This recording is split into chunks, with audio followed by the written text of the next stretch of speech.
ही सिंधु नदी जेका असांजे सरजाणहार आहे, जंहिं लाइ असांजे शाइरनि, अदीबनि, दानश्वरनि, सूफ़ियुनि उनखे ॻायो आहे त पाणीअ ते ई पाणी थींदो, पंहिंजो हाणे पाणी थींदो, न पाणी थींदो, धार हुकू ऐं थींदो, ज़ालिम तोसां पाणी थींदो, तुंहिंजो सभु कछो मूं पाणू पाणी हमिलो को हालाणी थी।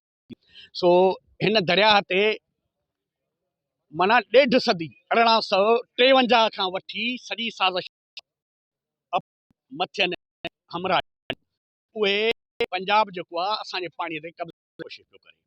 काला जो राग हो, उन खां पोइ दासू आहे, उन खां पोइ बादशाह डेम आहे, उन खां पोइ जेके बि हिन ते कैनाल ठहिया आहिनि उहे चश्मा जहलम कैनाल आहे, जन्नत कैनाल आहे, गाज़ी घड़ियाल कैनाल आहे ऐं उथल कैनाल आहे। इहे सभु कैनाल जेके हा हिननि जो मुआइदो हो त ही जेके आहिनि फ्लड कैनाल आहिनि, जॾहिं ॿोॾि ईंदी तॾहिं असीं वहाईंदासीं, पर हिननि उहे सभु वहाए छॾिया आहिनि, उन्हनि जूं ज़मीनूं आबाद आहिनि। ऐं ही जेको मनसूबो आहे चुलिस्तान वारो, इहो 1920 जो आहे। उन दौर में अंग्रेज़नि हिननि खां रिपोर्ट घुरी, फिरोज़पुर में वेयर ठाहियूं पे, त जॾहिं अंग्रेज़नि वटि रिपोर्ट वई त हुननि चयो त इहो फिज़िबल न आहे, इहो वारीअ जो दरियाह आहे ऐं हिते कहिड़ो इंजीनियर आहे जेको हिन जी फिज़िबल रिपोर्ट थो ठाहे। अंग्रेज़नि उनखे रद्द कयो, चऊं त ही सिंध माण्हुनि सां वेसाघाती थींदी। ॾिसो त सही, हुननि 70 साल जा अंग अखर कूड़ा गॾु करे रिपोर्ट ॾिनी आहे त समुंड में पाणी थो वञे।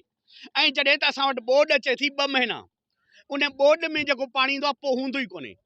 2021 खां वठी हणनि त असांजे समुंड अलाए केतिरियूं यूनियन कासालूं देहूं जेके आहिनि ठटे जूं ऐं बदियुनि जूं खाई वियो आहे। असांजो विजूद हिन धरतीअ जो हिन सां दरिया सां आहे। जेकॾहिं दरिया असांजो न रहियो त असांजी सूरत हाल कहिड़ी थींदी। तव्हांखे ख़बर आहे रूस मां हिकिड़ो दरिया निकिरंदो हो, उहो ईंदो हो अड़ल सी में। ही जेका अधु सिंध आहे इन जेतिरी अड़ल सी हुई, उन में शहर हुआ, ॿेला हुआ, सभु कुझु हो।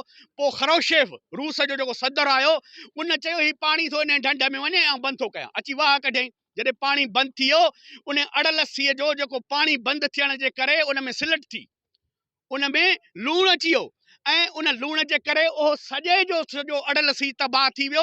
ऐं अॼु अंग्रेज़नि जा माण्हू जॾहिं उन ते तहक़ीक़ात करण आया त हुननि चयो त हेॾनि माण्हुनि खे सभिनि खे कैंसर थी वियो आहे। ही जॾहिं पाणी न ईंदो ऐं तव्हां ठटे में अॼु बि वञो, हिन कोटड़ीअ खां पोइ ज़ीरो पाणी आहे, जॾहिं उते पाणी नथो अचे त ठटे जे इलाहियुनि माण्हुनि खे जेको आहे उन्हनि खे कैंसर आहे, गले जो कैंसर आहे, कंहिंखे कैंसर आहे। ऐं जॾहिं ही पाणी न ईंदो, सखर खां पोइ पाणी न ईंदो, असांजूं ॿनियूं कोन थींदियूं, असांजा ॿेला कोन थींदा, मच्छूं कोन हूंदियूं, माल मरी वेंदो, माण्हू असांजा जेके फूड जीअं एथोपिया ऐं तव्हां ॾिसो था ॿियनि मुल्कनि में माण्हू बुख विघे ईअं लाश ऐं तड़पनि पिया, सुभाणे असांजा बच्चा मरंदा, माण्हू मरंदा। असां छो न पंहिंजे धरतीअ खे बचाइण लाइ पंहिंजे माण्हुनि लाइ जंग कयूं। उन करे आऊं इन क़ौमी असेंबलीअ जे मेंबरनि ऐं धरतीअ जे सभिनी धड़नि खे जिन कल्ह वॾो मुज़ाहिरो कयो आहे ऐं सॼी सिंध में इहो ई आवाज़ आहे त पाणीअ ख़ातिर झेड़ो आहे, हिन सिंधूअ ख़ातिर झेड़ो आहे। उहो आवाज़ सॼी सिंध जो आवाज़ आहे ऐं दुनिया में बैनुल अक़वामी कानून आहे त 50 मिलियन फुट पाणी समुंड में ज़रूरु वञे, इहो दुनिया जो कानून आहे। ऐं ॿियो हिननि खे जेके पैसा ॾियनि पिया उहे वर्ल्ड बैंक जा इदारा ॾियनि पिया, एशियन बैंक ॾियनि पिया। जॾहिं ही असांजा एहतिजाज थींदा त उहे मजबूर थींदा त हिननि खे पैसा न ॾियूं। उन करे सिंध जो हर बच्चो जेको हिन धरतीअ जो हलाली पुटु आहे उहो मैदान अमल में हुजे। ही का बि सियासी पार्टी कान्हे, ही को बि सियासी अमल कोन्हे, सिंध जो अमल आहे, धरतीअ जो अमल आहे, हिन धरती माउ जो अमल आहे। इन करे असांजे हर माण्हूअ खे पंहिंजे धरतीअ जे बका जी जंग लाइ अॻिते वधणो पवंदो, जदोजहद करणी पवंदी। मूं जंग वतन लाइ जोटी आहे, मखदूम बिलावल मोटी आहे, का वेरनि सां वेढ़ांद कयूं थो राहत खे भिटंदड़।